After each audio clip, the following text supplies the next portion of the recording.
बोल आपके साथ मैं हूं अंजना ओम कश्यप। जेएनयू विवाद पर विरोध प्रदर्शनों का दौर जारी है देश भर में, और इस बीच बड़ी खबर भी आपने देख ली होगी। तमाम यूनिवर्सिटीज में तिरंगा लहराया जाएगा, ये फैसला ले लिया गया है और शुरुआत जेएनयू से होगी। सवाल बहुत सारे हैं, लेकिन इन सब के बीच जिन 5 सवालों को आज हमने हल्ला बोल के लिए चुना है, उसका रुख पहले करते हैं कि क्या जेएनयू विवाद में प्रधानमंत्री मोदी के दखल देने का वक्त, उसकी नौबत अब आ चुकी है? यह सबसे बड़ा सवाल है, क्योंकि प्रधानमंत्री की तरफ से अभी तक कोई बयान इस पर नहीं आया है। कन्हैया का समर्थन करने वाले भी क्या देशद्रोही हैं? बाबा रामदेव से लेकर बीजेपी वाले यही राग अलाप रहे हैं कि राहुल गांधी अगर उनके साथ खड़े हैं तो उनका साथ दे रहे हैं, देशद्रोहियों का साथ दे रहे हैं। जेएनयू के कसूरवारों को पकड़ने में आखिर इतनी देरी क्यों हो रही है? क्योंकि बाकायदा 4 छात्रों की लिस्ट जारी की गई है जिनके कनेक्शन बताए जा रहे हैं देश विरोधी ताकतों के साथ, नक्सलियों के साथ। पकड़ क्यों नहीं पा रहे आप उन्हें? देशभक्ति के नाम पर देश को क्या डराया जा रहा है? ये भी एक मौलिक सा सवाल है इस पूरे मामले में। बोलने की आजादी के नाम पर यूनिवर्सिटी में क्या देशद्रोह हो रहा है? अभिव्यक्ति की आजादी को ढाल बनाकर क्या देशद्रोह की तरफ कुछ छात्र बढ़ रहे हैं? कई खास मेहमान हमारे साथ इस चर्चा में जुड़ेंगे, लेकिन उससे पहले आपको एक रिपोर्ट दिखाते हैं। एक पक्ष कन्हैया से नाइंसाफी होने की बात कह रहा है, दूसरा कन्हैया के साथ खड़े होने वालों को देशद्रोही कह रहा है। इन सब के बीच कांग्रेस उपाध्यक्ष राहुल गांधी ने राष्ट्रपति से मुलाकात की और यूनिवर्सिटी में दखल देने की अपील की है, लेकिन माहौल को देखकर ऐसा लगता है कि प्रधानमंत्री के दखल देने का वक्त आ गया है।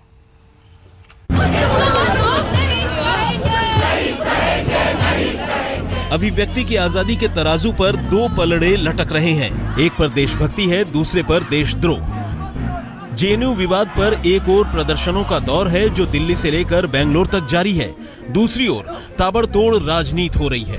कांग्रेस पार्टी के एक दल ने इस मामले में आज राष्ट्रपति से मुलाकात की। मुलाकात के बाद जब राहुल गांधी सामने आए तो अपनी देशभक्ति का ऐतिहासिक प्रमाण देते हुए सरकार की नीति पर जमकर बरसे। देश प्रेम मेरे खून में है, मेरे दिल में है। अगर किसी ने देश के खिलाफ कुछ किया, कहा, तो सख्त से सख्त कार्रवाई होनी चाहिए। पूरे इंस्टीट्यूशन को, जेएनयू को बदनाम नहीं करना चाहिए। राष्ट्रपति से मिलने वाले लोगों में अरविंद केजरीवाल भी हैं, जिन्हें दिल्ली में कानून व्यवस्था की चिंता सता रही है। हालांकि मुलाकात के बाद उन्होंने कन्हैया का पक्ष लेते हुए सरकार पर तंज कसा है कि आरोपी छात्रों को पकड़ने में नाकाम रहने वाली सरकार भला पठानकोट में हमला करने वालों को कैसे पकड़ेगी? जिन लोगों ने राष्ट्र विरोधी नारे लगाए वो 4 स्टूडेंट्स इनसे नहीं पकड़े जा रहे, इनसे पठानकोट क्या पकड़ा जाए? पठानकोट के आतंकवादी क्या पकड़े जाएंगे? बीजेपी ने जवाब दिया है कि जो जेएनयू में हुआ वो अभिव्यक्ति की आजादी नहीं, देश के साथ गद्दारी थी। राहुल गांधी जैसे नेता इस पर घटिया राजनीति कर रहे हैं। नारा लगता है कि भारत की बर्बादी तक जंग रहेगी, जंग रहेगी। हमारे राहुल जी क्या कहते हैं? छात्रों ने जो महसूस किया वो बोल रहे हैं। श्रीमान राहुल जी, ये पराकाष्ठा है कि आप कितने निचले स्तर तक की इस देश के अंदर राजनीति को ले जाओगे। सियासी दलों की सक्रियता के बाद जेएनयू छात्रों का विरोध प्रदर्शन जारी है। वो कन्हैया की रिहाई की मांग कर रहे हैं, जिसे लेफ्ट पार्टियों का समर्थन हासिल है। इस बीच कन्हैया ने सुप्रीम कोर्ट में जमानत की अर्जी दाखिल की है। अर्जी में कहा गया है कि अखबारों की रिपोर्ट के मुताबिक उसके खिलाफ सबूत नहीं बनता। सूत्रों के मुताबिक पुलिस की जांच में ये पता चला है कि उमर खालिद और SAR गिलानी दोनों एक दूसरे को कई सालों से जानते रहे हैं। साथ ही ये भी पता चला है कि जेएनयू परिसर में कश्मीरी लड़के अक्सर आते थे। पुलिस का मानना है कि प्रेस क्लब और जेएनयू एक ही साजिश का हिस्सा है। एक अरसे से छात्रों का मसला मोदी सरकार के सामने सवाल बनकर खड़ा है। पहले पुणे, फिर हैदराबाद और अब जेएनयू, जिस पर देश का माहौल बिगड़ रहा है। क्या इस मुद्दे पर प्रधानमंत्री नरेंद्र मोदी का दखल देना जरूरी हो गया है? आज तक ब्यूरो। कई खास मेहमान हमारे साथ इस पूरी चर्चा में जुड़ रहे हैं। सबसे पहले आपका परिचय उनसे करा दें। सुधांशु त्रिवेदी जी, राष्ट्रीय प्रवक्ता भारतीय जनता पार्टी के हमारे साथ जुड़ गए हैं। सचिन पायलट जी, पूर्व मंत्री, नेता, प्रवक्ता कांग्रेस पार्टी के हमारे साथ जुड़ गए हैं।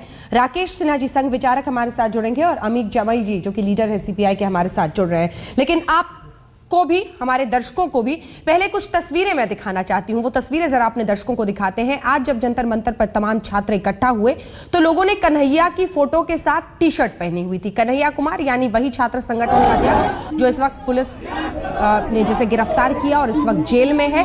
हालांकि उसने बेल के लिए सुप्रीम कोर्ट में अर्जी डाली है।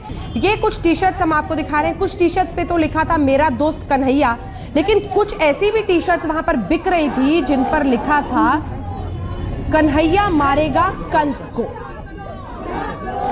कन्हैया मारेगा कंस को। कंस कौन है, ये मैं अमीक जवई जी आपसे सबसे पहले पूछना चाहती हूं। कंस कौन है और किसको मारने निकला है कन्हैया?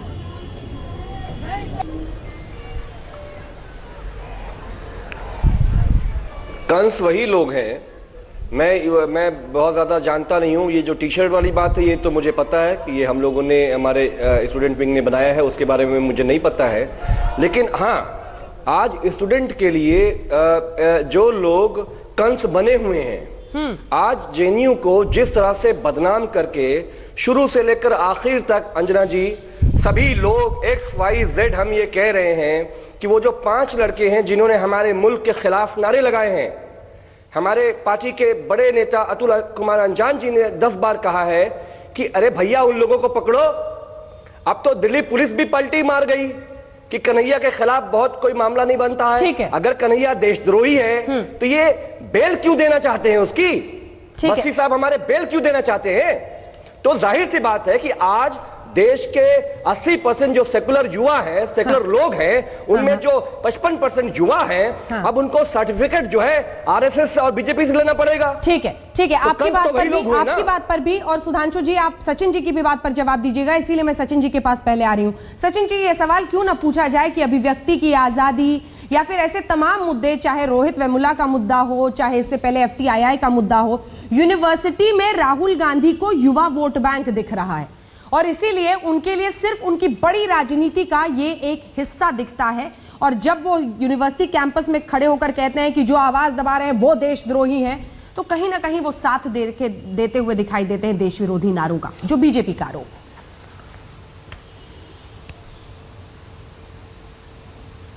मामला बड़ा सरल है। 2 मुद्दे हैं। एक देशद्रोह का है।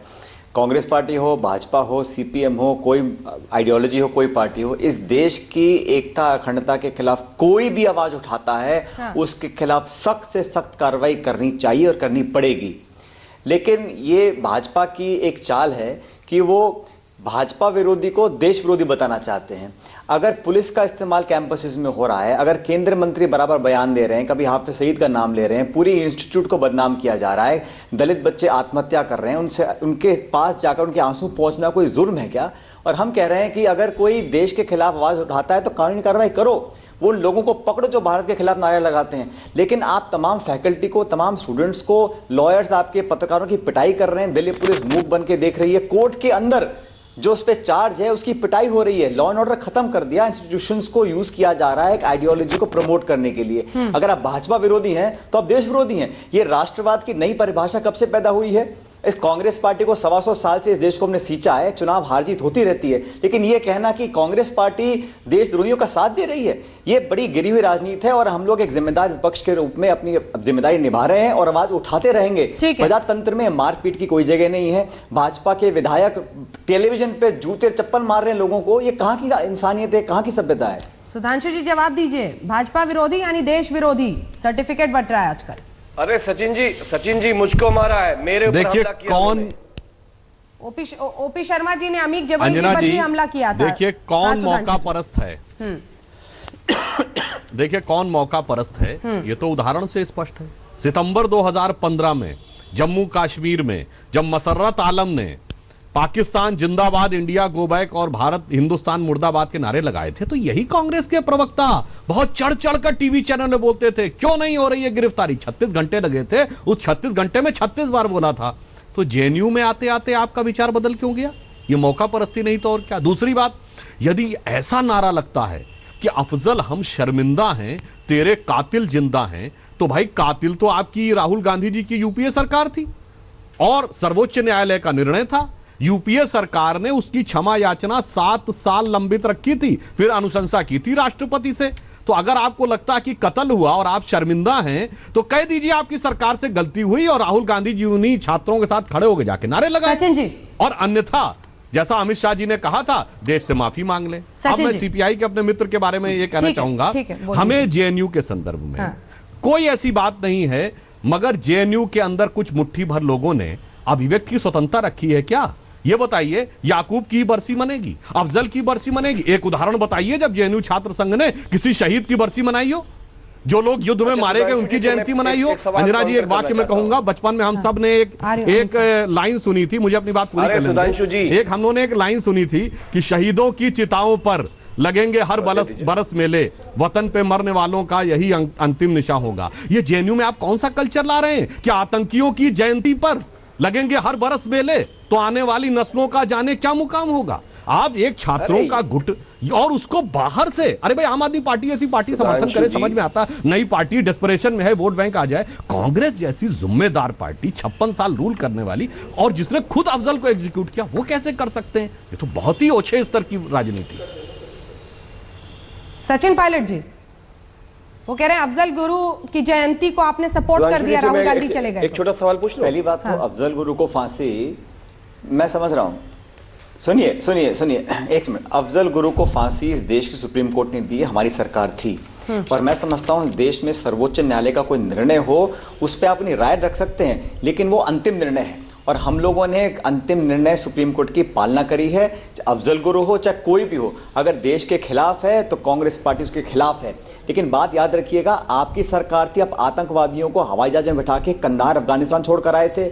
आप उन दलों के साथ, आप पीडीपी से पूछिए जो कश्मीर में आपके सहयोगी दल हैं कि वो कितने अलगाववादियों की बात करती है। अकाली दल पंजाब में, आसाम गण परिषद आसाम में और पंजाब में, ऐसे पार्टियों से आप सहमति कर सकते हैं और आप हमको आईना दिखा रहे हैं। हम लोग जिन्होंने शहादत दी और आप लोग गांधी के हत्यारों की विचारधारा को समर्थन करने वाले लोग आज कांग्रेस पर प्रशंसन लगा रहे हैं। मुझे तो हंसी इस बात पे आती है। और राष्ट्रवाद का सर्टिफिकेट आप क्यों बांटेंगे? राष्ट्रवाद, मैं भी राष्ट्र को प्रेम करता हूं, ये हिंदुस्तान मेरा मुल्क है, इसका कोई अगर मजाक उड़ाएगा तो मैं खिलाफ हूं उसके।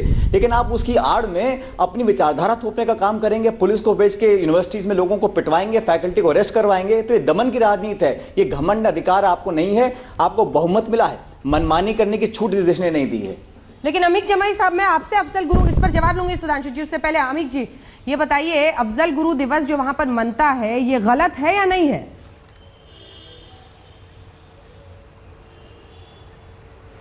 देखिए, मैं सचिन जी ने जो बात कही है, मेरा जवाब वही है। मेरे सवाल का जवाब दें। और मेरी पार्टी का भी स्टैंड वही है, मेरे नेताओं ने भी यही बात कही है, 10 बार कही है। ना मुझको बोलने दीजिए ना। अब मैं ये कहना चाहता हूं, सुधांशु जी से भी है, राकेश सिन्हा जी की मैं बड़ी इज्जत करता हूं, बड़े एकेडमिक आदमी है, इस देश के बड़े विद्वान आदमी हैं। दोनों लोग मिल के जवाब आज इसी चैनल पे दे दें कि इस देश में 80% जो सेकुलर लोग हैं, जो सोशलिज्म और सेकुलरिज्म को मानने वाले लोग हैं, आप उनकी राष्ट्र भक्ति पे तो शक करते हो, लेकिन आरएसएस का जो संघ मुख्यालय है नागपुर का, उसको झंडा, हमारा मुल्क का तिरंगा झंडा एक्सेप्ट करने में 50 साल लग गए। और अफजल गुरु के मामले में मैं और सचिन जी, हमारी जो कांग्रेस हो या सीपीआई है, हमारा स्टैंड एक है। लेकिन कश्मीर में सत्ता की मलाई खाने के लिए पीडीपी सरकार जो अफजल गुरु को शहीद मानती है, जवाब दीजिए सुधांशु जी। सत्ता का लालच जल्दी से, जिसके बाद ब्रेक पे करके आप सरकार बना के चला रहे हैं। सुधांशु जी, देखिए, मैं फिर कहूंगा किस प्रकार से तथ्यों से विपरीत जाकर यह प्रदर्शन किया जाता है। अमित जी ने कहा कि संघ के मुख्यालय पे झंडा नहीं फहराया गया। अरे नवीन जिंदल का जजमेंट 2007 में आया है, उससे पहले आप 15 अगस्त 26 जनवरी के अलावा झंडा फहरा ही नहीं सकते थे, और 15 अगस्त 26 जनवरी को फहराया जाता है।